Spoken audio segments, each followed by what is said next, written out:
Bienvenidos a Historias de la NBA. En este capítulo vamos a hablar del jugador más ganador en la historia de la NBA.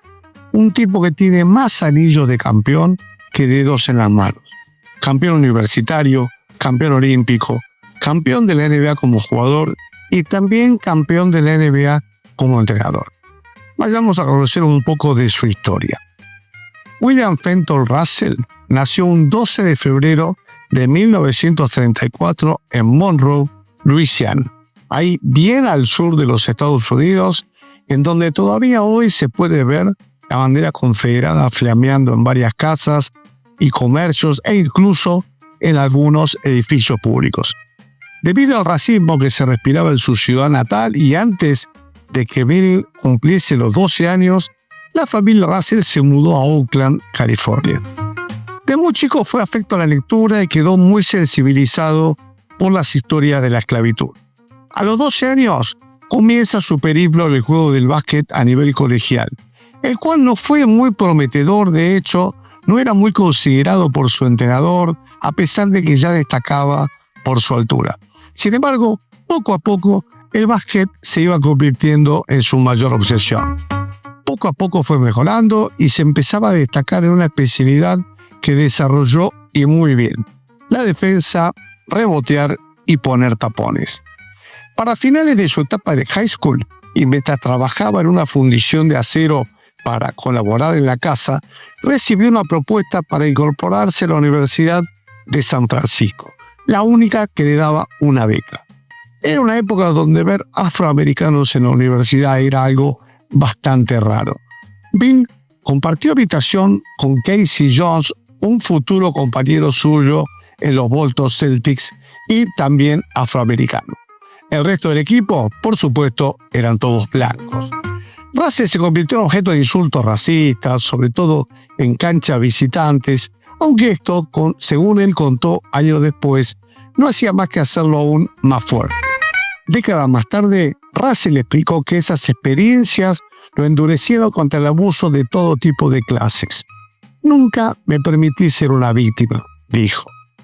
Para el año 1955, ya en su tercer año universitario, con un Russell cada vez más importante en el equipo, la Universidad de San Francisco gana el torneo de la NCAA, perdiendo un solo partido en toda la temporada. Bill ya había madurado, su juego era de otro nivel, y aunque seguía recibiendo críticas por su falta de tiro de media distancia, se había tomado una determinación: iba a dedicarse profesionalmente al básquet. Esa era una decisión tomada. En estos años, la NCAA cambia dos reglas, que luego se conocieron como las Russell Rules. Una fue la de ensanchar la línea de tiros libres de 6 a 12 pies, lo que obligaba a los pivots a jugar un poco más lejos de la canasta y convertir en ilegal tocar el balón cuando éste se encuentra en trayectoria descendiente al aro. Eso era para evitar los tapones que Bill hacía.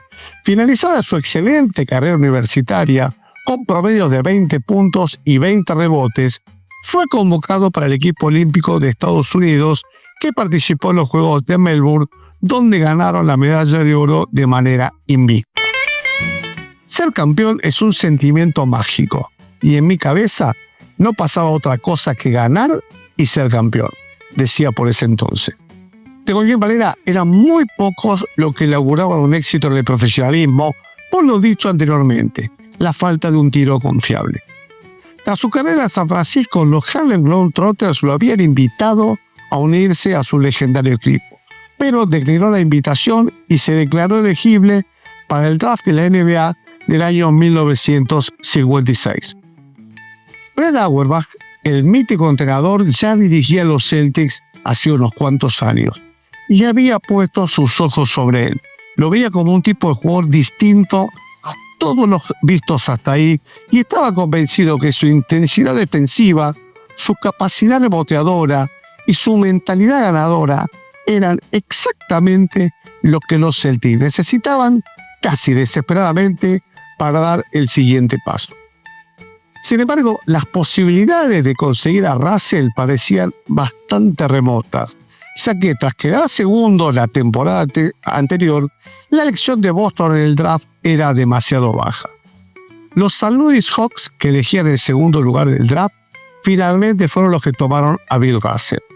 Auerbach sabía que los Hawks querían desde hacía unos años a un jugador que estaba en los Celtics, el gran Ed Macauley, que fue 6 veces All-Star y que era un nativo de San Luis.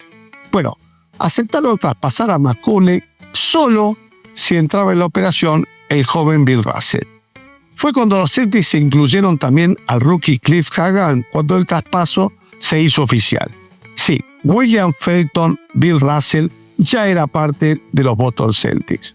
Bueno, eso fue un antes y un después para la historia de la NBA. En los años previos a la llegada de Russell, los Celtics eran un equipo anotador, pero pobre en defensa. Sin embargo, con la presencia defensiva de él, los Celtics fundaban el inicio de una de las dinastías más largas en la historia del deporte, llevándolos a ganar 11 títulos en 13 años. Una verdadera locura. Ya en su primer año de rookie, y a pesar de haberse unido al equipo recién en diciembre por su compromiso olímpico, los Celtics ganan su primer título de su historia, con números de casi 15 puntos y 20 rebotes para Bill Russell en esa primera temporada. Para el año siguiente, con solo 23 años, logra su primer MVP en la NBA. 17 puntos y 23 rebotes fueron los números en esa temporada. También fue ahí cuando fue elegido para el primer All-Star Game de su carrera. Los Celtics se hicieron con el mejor récord de la liga cuando ganaron 52 partidos, liderados por un Russell que hacía unas nuevas finales de la NBA. En las finales de la 59, de la temporada 1959, los Celtics barrieron a Minneapolis Lakers por 4-0 y conquistaron ahí su segundo anillo.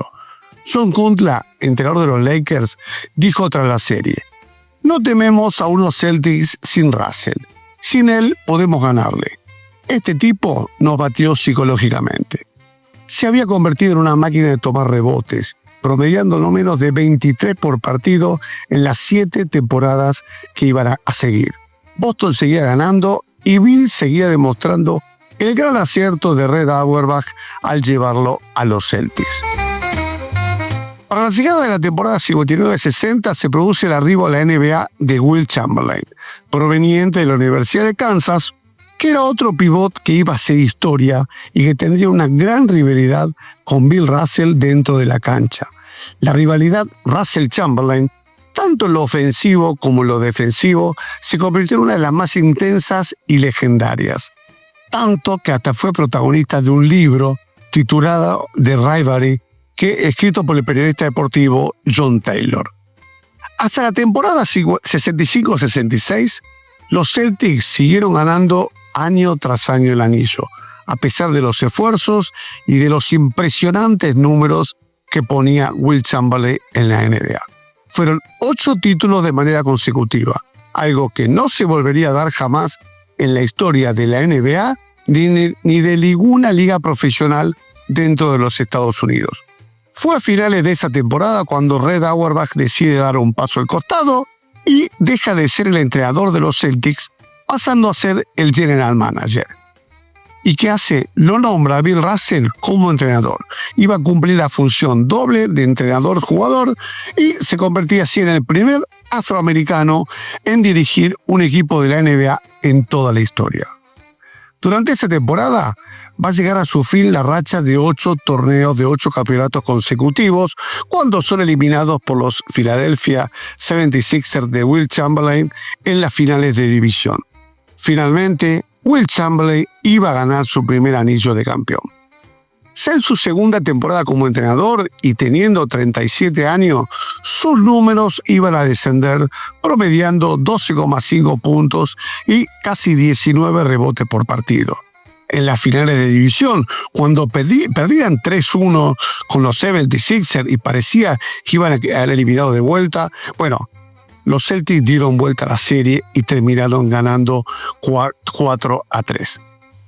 Posteriormente los Celtics iban a derrotar a los Lakers en las finales de la NBA por 4-2, consiguiendo lo que era el 10º título en 12 años. Russell fue nombrado como el mejor deportista del año por la revista Sport Illustrated. Tras perder por quinta vez una final contra Russell y los Celtics, el alero de los Lakers, Jerry West, dijo: "Si tuviera que escoger algún jugador de básquet para comenzar una franquicia, mi primera opción sería Bill Russell. Nunca deja de asombrarme". La temporada 68-69 iba a ser la última de Bill Russell. Estaba cansado, ya no tenía ganas de ir a entrenar y encima veía que las posibilidades de los Celtics de ganar el torneo eran bastante pocas. Russell aportó 10 puntos y 19 rebotes por partido y los Lakers consiguieron un mediocre balance de 48-34 en la temporada regular y entraron a playoffs como el cuarto mejor equipo del este. Pero Boston, equipo copero como poco, se las arregló igual para llegar de nuevo a las finales, encontrándose una vez más con los Lakers como rivales, aunque esta vez eran los de California, lo que partía como favorito con un gran equipo y jugadores súper estelares como Jerry West, Elgin Baylor y el reciente fichaje de Will Chamberlain. Tras estar 3-3 la serie, llegan a un séptimo partido, cuando los Celtics ganan por 108-106. Russell, a los 36 años y en su último partido de la NBA, tomó 21 rebotes y consiguió su 11º anillo en 13 años.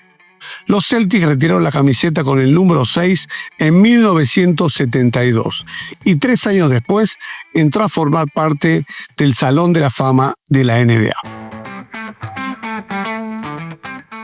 Tras retirarse como jugador y dejar de ser el entrenador de los Celtics, fue entrenador luego de los Seattle Supersonics desde la temporada de 1973 hasta la de 1977 y después dirigió a los Sacramento Kings entre las temporadas de 1987 y 1988. También trabajó como comentarista de la NBA en televisión nacional.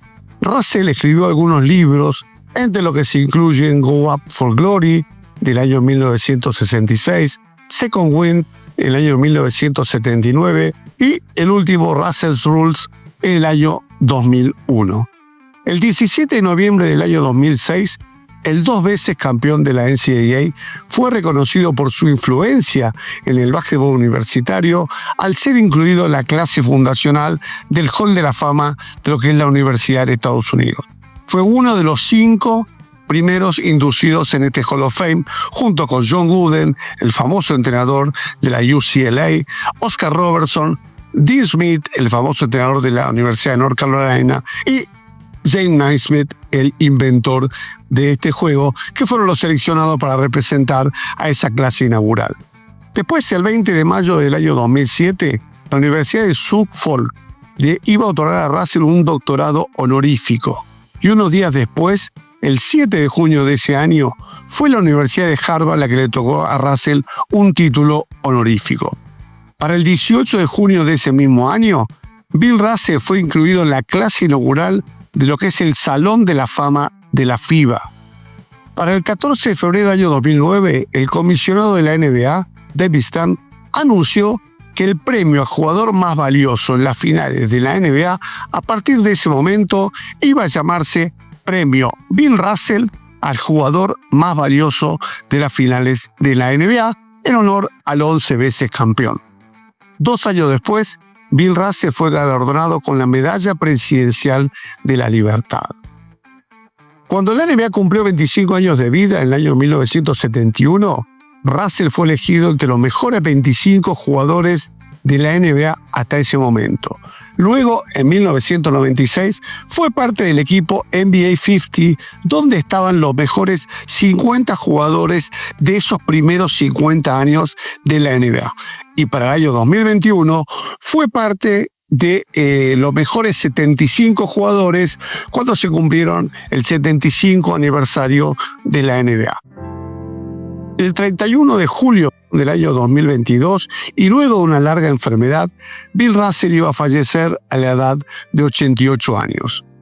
La NBA, en homenaje a una de sus más grandes estrellas, retiró el número 6 de todas las franquicias que forman parte de la NBA en su honor. Aunado a eso, todos los uniformes de los equipos tuvieron un parche con el número 6 en un acto simbólico a manera de reconocimiento para quien es considerado uno de los mejores jugadores de la historia de la NBA. Decía Adam Silver, Bill Russell fue el más grande campeón de todos los deportes de equipo. Los incontables elogios que se ganó por su notoria carrera con los Boston Celtics, incluyendo un récord de 11 campeonatos y 5 MVP, solo comienzan a contar la historia del inmenso impacto de Bill Russell en nuestra liga y en la sociedad en general. 963 partidos jugados, 15,1 puntos de promedio, 22,5 rebotes y 4,3 asistencias fueron sus números en las 13 temporadas en los Boston Celtics. 11 anillos de campeón, 5 veces MVP de la NBA, 12 veces formó parte del All-Star y 12 veces fue All-League. Fue parte del primer equipo de la NBA. Terminó con un récord en playoffs de 27 series de playoffs ganadas y solo 2 perdidas a lo largo de su carrera. Y la verdad, podríamos seguir un rato más con su palmarés, sus números, pero podemos afirmar sin equivocarnos que lo mejor de Bill Russell estuvo fuera del rectángulo de juego. Fue un verdadero paladín de la lucha por los derechos civiles. Su fe en la igualdad y las posturas que asumió marcaron el camino que siguen muchos deportistas de hoy. Len Elmore, quien jugó 10 temporadas en la NBA y ahora da charlas en la Universidad de Columbia, donde también fue profesor de activismo en el deporte, dijo que los aportes sociales de Russell son inmortales. Nos mostró a muchos de nosotros cómo debemos ser. En su libro Go Up for Glory, traducido Ve en búsqueda de la gloria, publicado en 1966, Bill Russell escribía: «Nunca me propuse ser una persona querida, solo respetada. Creo que puedo aportar algo mucho más importante que lo que se aporta en el básquetbol». Ya décadas antes de actitudes como la de Colin Kaepernick durante el himno nacional de Estados Unidos pusiese sobre el tapete el tema de la brutalidad policial o de que el mundo del deporte reclamase justicia, como en el 2020 tras la muerte de George Floyd y otros afroamericanos, Russell defendió de 1000 maneras los derechos civiles. Y explica por qué. Cuando tropezó con cualquier forma de discriminación, no dudó de enfrentar al statu quo. Al entregarle la Medalla Presidencial de la Libertad en el año 2011, el presidente Barack Obama dijo que Russell era un ejemplo de cómo defender los derechos y la dignidad de todos los hombres. Russell inclusive se jugó la vida, fue en el año 1963, después del asesinato de Medgar Evers, un militante de la causa de los derechos civiles en Jackson, Mississippi. ¿Qué pasó? Pocos días después del asesinato, se puso en contacto con el hermano, con Charles Evers. Quería saber qué podía hacer él para ayudar. Charles Evers le preguntó si podía visitarlos, si podía estar ahí con ellos. La verdad, no era poco lo que pedía. Russell iba a correr un gran peligro al visitar una ciudad llena de miembros de Ku Klux Klan. Pero Russell aceptó la invitación. La realidad es que honestamente no quería ir a Mississippi, dijo años después. Nadie quería ir ahí. Tenía miedo de que me mataran. Mi esposa me pidió que no fuese. Lo mismo hicieron varios amigos. Pero un hombre debe hacer lo que siente que hay que hacer. Y yo necesitaba estar ahí. A pesar de que acababa de ganar por 5ª vez el título de la NBA y de llevarse su tercer premio al jugador más valioso, Russell aseguró que no lo hubiera dudado un momento y se hubiera ido de los Celtics esa temporada si este equipo no le autorizaba a viajar y no le permitía su presencia en Mississippi, porque él sabía que eso iba a ayudar a promover los derechos civiles. El que una figura de su estatura estuviese dispuesta a sacrificar todo por sus convicciones lo coloca en un reducido grupo de astros de esa época que fueron paladines en la lucha por los derechos civiles, como Muhammad Ali, como Kareem Abdul-Jabbar, cuando todavía era Lou Alcindor, o como Jim Brown. Russell, Alcindor y Brown estuvieron sentados junto a Lee en Cleveland en 1967, cuando el boxeador anunció que se iba a negar a incorporarse a las Fuerzas Armadas para ir a pelear a Vietnam. Bueno, gente, hasta acá llegamos con otro capítulo de Historias de la NBA. Espero que les haya gustado. Como siempre les digo, denle like al video, suscríbanse, activen la campanita para que la plataforma les avise de nuevos capítulos y compartan. Eso ayuda y mucho a seguir subiendo contenido. Los espero en el próximo capítulo, cuando vamos a hablar de la relación entre la NBA y la televisión a lo largo de la historia. Se los recomiendo en serio y mucho. Nos vemos muy pronto.